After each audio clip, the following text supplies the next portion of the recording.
Today on Callout, Whistler SAR searches for 3 skiers who went missing overnight in the cold mountains.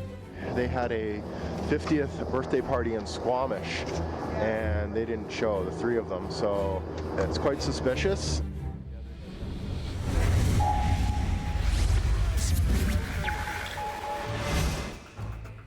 Tuesday, 8:30 a.m. Whistler SAR is gearing up for an early morning aerial search. We're here at the Whistler heliport. We have 3 overdue skiers, so we're just getting a rescue team together here. The call-out came the previous day just before nightfall. Barry Armstrong, Tom Honey, and Larry Klein, all experienced backcountry skiers, had left Monday morning for a quick run on the slopes behind Whistler Mountain, a popular out-of-bounds area. When they failed to return by late afternoon in time for Tom's 50th birthday dinner, their spouses began to worry. I tried Larry's phone, tried Barry's phone, tried Tom's phone, nobody was answering. That was the first indication that something was wrong. This call-out has a personal impact for several members of the search and rescue team as well. After all, Whistler is a small community. I've known Barry for quite a few years, probably 15, 20. I actually had personal knowledge of one of the subjects. He was a friend of mine, and I knew him to be certainly proficient in backcountry skiing and very knowledgeable of the area. So it was a mystery somewhat how they could be lost. If they're in the backcountry. A mystery that does not bode well. Why have 3 responsible, experienced men, all carrying cell phones and only going out for a few hours in a well-traveled area, disappeared into the night without a word? Being that close to civilization, even if one had been injured, one of them would have hiked out to get help. I'm more concerned that something's happened here. Brad fears the worst. An avalanche may have taken out all 3 men. Hopefully we're not going there. But it's too dark to venture out. The team must stand down for the night, a tough call for the searchers and for the subjects' families. Evening was bad. It was a very bad night. The police said that search and rescue would go out pretty much at dawn, that they would mount a search for them in the morning. So just sat here and waited for light. So we're just loading up our basket with all our gear now. We've got our helicopter all fueled up, and it's starting to get nice and sunny, so hopefully we'll find them quickly.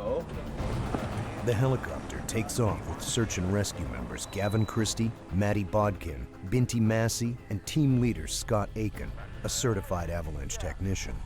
Barry is a pretty good friend of mine, and level-headed. The search team's first task is to identify any evidence of avalanche activity in the area.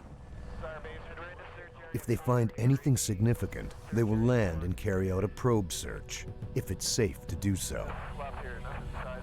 The crew flies over the ridge along the missing skiers' intended route. The trio's plan had been to take the gondola up to the top of Whistler, ski along the ridge, and do some easy runs on Oboe before taking the Singing Pass Trail back to town. I don't know how they'd go to a birthday party in Squamish by 5 if they come all this way. I agree. I think we'll go and do the primary. They reach Russet Hut, a small overnight shelter for backcountry adventurers. Beyond the hut is the difficult descent up Thistle Peak, an unlikely route for missing skiers, given their timeline and limited equipment. No tracks, no avalanches so far. To everyone's relief, there is no sign of recent avalanche activity. Certainly some of the terrain that they had to go through on their tour was avalanche terrain, but it wasn't showing much sign of high instability. And it was ugly out here yesterday. And it was really ugly, yeah. Ruling out the avalanche factor, the team now believes that poor weather played a key role in the skiers' disappearance. Because of the foggy weather, I had a pretty good idea that they had gotten drawn a few degrees off of their intended direction, and they had in fact got drawn down into the Cheakamus drainage off the backside. The helicopter doubles back and flies over the southern side of the ridge, a very rugged, hostile area with rocky cliffs and dense trees. At night, temperatures here can easily drop to -10 degrees Celsius. Poorly equipped backcountry adventurers, even experienced ones, have perished on these mountains in the past. The search team is on the lookout for 3 individual tracks made by downhill skis. It has now been an hour since the crew left the helipad, and still no definite sign of the missing subjects. That's the sort of confusing part, is why all their cell phones aren't getting anything. Knowing that this area is still within cell phone range, the team can't understand why no one has heard from the subjects. Then, a break. Right through the gully here, through the depression. It does look like a party of 3 there. Yeah. Right number of pole plants, and it's definitely an errant track. Yeah, they go right to the top of the gully here. And Starbase from Scotty. Starbase. Okay, yeah, we're just confirming the entrance point was off of Flute, exactly where they'd be if they were confused. What is very odd is that the tracks are not only heading down the wrong side of the mountain range, but they are also 2 kilometers west of the skiers' planned destination, Obo. The search team follows the tracks down to Cheakamus Lake. Here, the tracks are hidden by trees, making them hard to see from the air. Maddie and Binti are deployed onto the frozen lake for a closer look.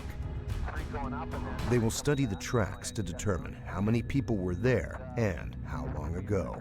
We'll check it out for age, and we'll check numbers. Tell you what, I'll go straight in here. And you go Some of us get pretty good at counting pole plants because everyone's got the same stride. It's like you can get a sense of how many people are there by the clusters, the numbers of poles.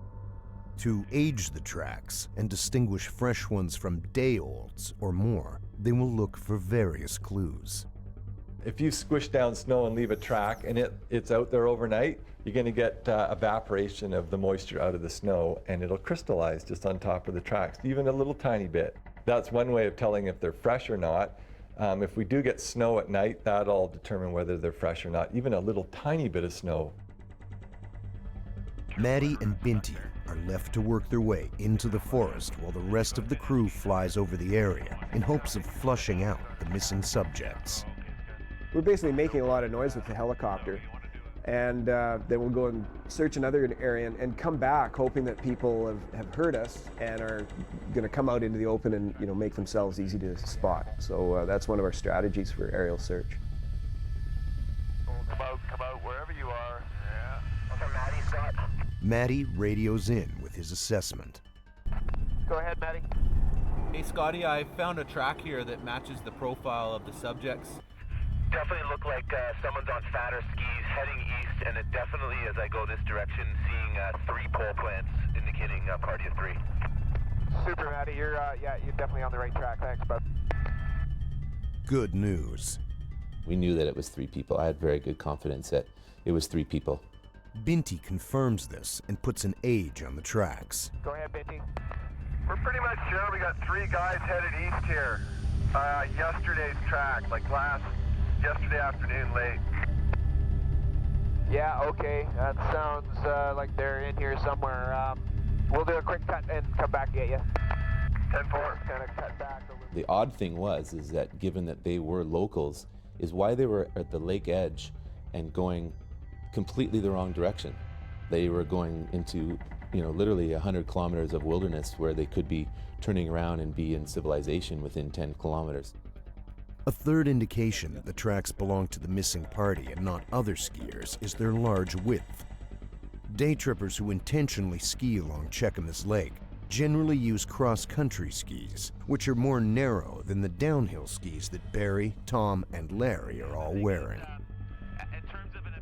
Now, back on board the helicopter, the team is confident that they're hot on the trail of the missing party.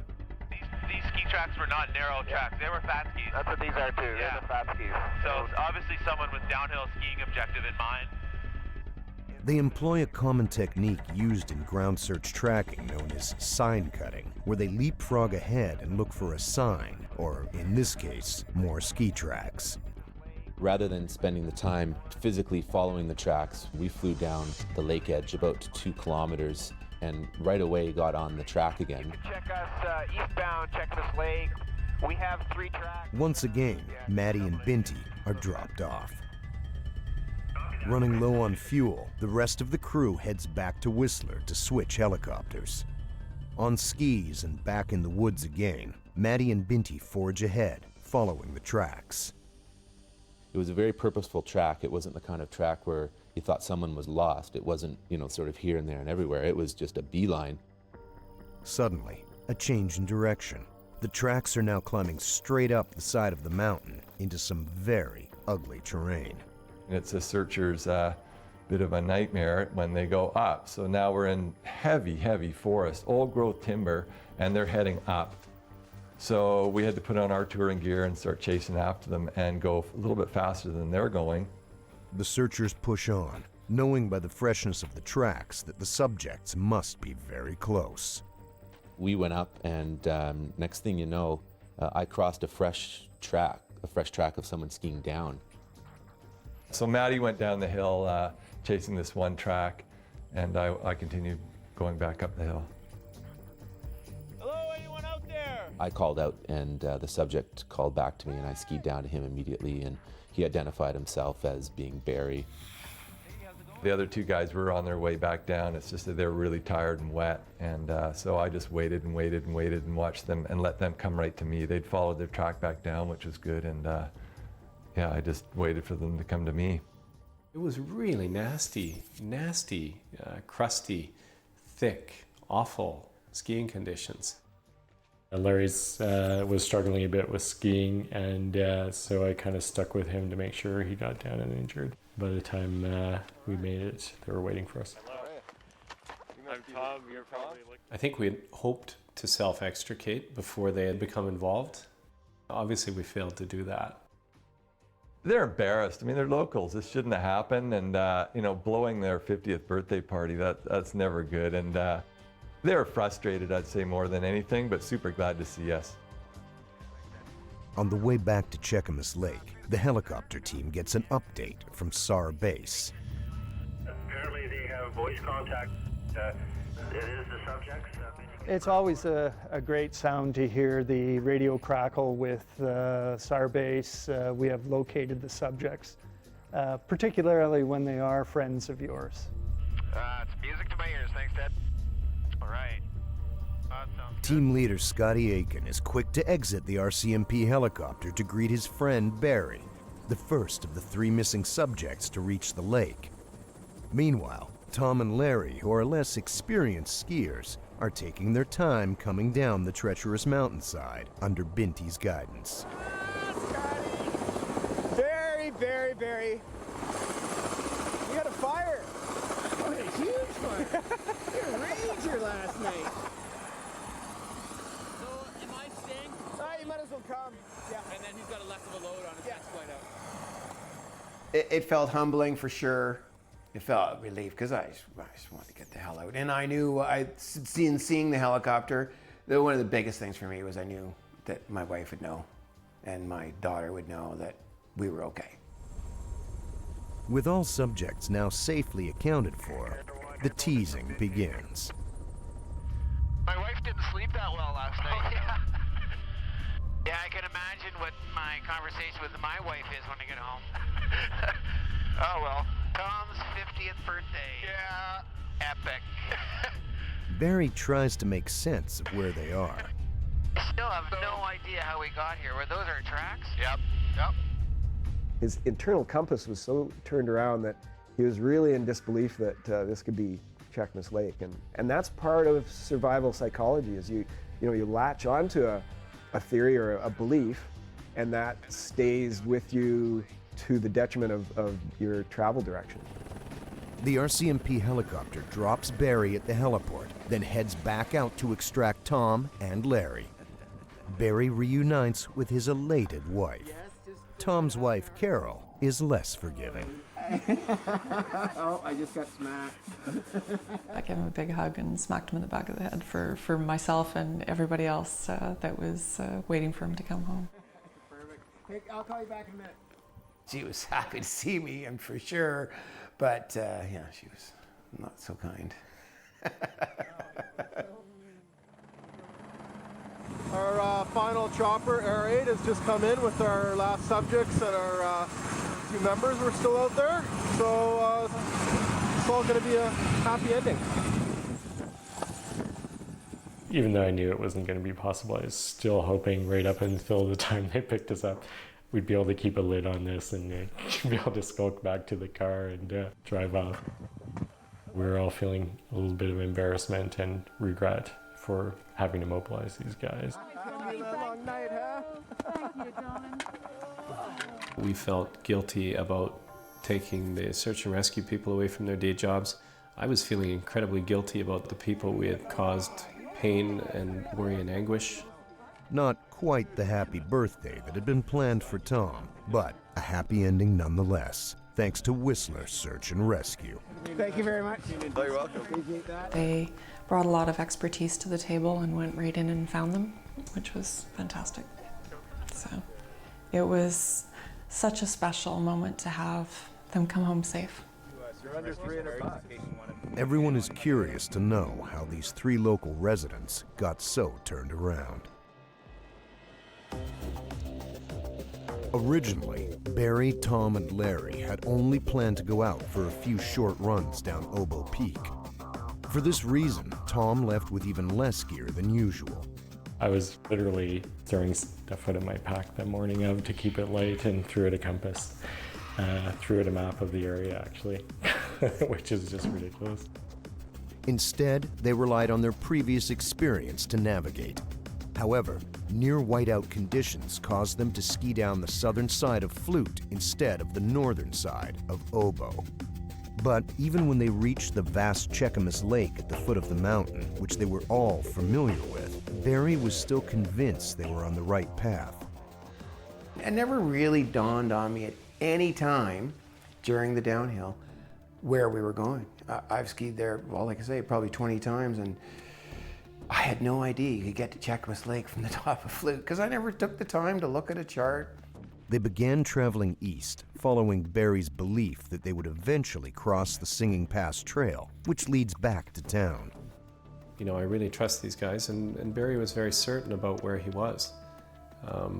And he was compellingly certain. And unfortunately, he was wrong. By early evening, the trio was still trekking through the woods with the same determination. We trudged on as long as we could, and when it started to get dark, our biggest concern was getting poked in the eye with a stick. At that point, we decided, hey, better stop for the night and build a fire and start again in the morning. There was an ever-increasing sense of anxiety because I knew that we were actually not well prepared to spend a night in the cold. Luckily, the weather had cleared by nightfall. A dry night in the Alpine can make the difference between life and death. But without any camping gear, they had to be resourceful. The day passes burn like magic. Burn nice hot blue flame, and that was what got the fire going. If we hadn't burned them, we probably wouldn't have started that fire. And I give a lot of credit to Barry for starting a fire under really difficult conditions. The fire not only allowed them to stay warm, but also to melt snow for drinking water. The leftover water bottle is what kept us from getting dehydrated, because plastic water bottles don't cut it when you're trying to warm snow by the fire. It was nonetheless a very long and very hard night. No one really got any sleep. I mean, it wasn't that easy to sleep. It was pretty cold.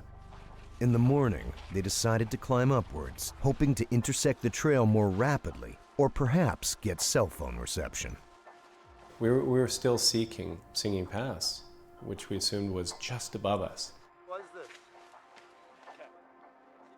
The terrain turned very ugly. Tom and Larry began questioning Barry's navigation skills. It was horrible trekking conditions, and that's when our diplomacy started to break down. One guy wanted to go one way, we wanted to go the other way. We were all getting a little short with one another because we just wanted to get the hell out of there. Fortunately, their difference of opinion was interrupted by the sound of the helicopter searching the valley below. We knew they'd be looking for us, so we better just get into a place where we can be rescued. This meant undoing the morning's climbing progress and skiing back down to the lake where they would be visible to the searchers. It was probably a 25 to 30 minute ski down for me to get down from the tight trees, and it was not a pleasant ski either. It was a really good feeling when we saw Binti down at the bottom, and I realized I could take it easy for a bit. We were almost near the lake, because I knew then I would survive. Cold, wet, and hungry, but in good shape, they were promptly whisked home by search and rescue. Something for which they're both grateful and regretful.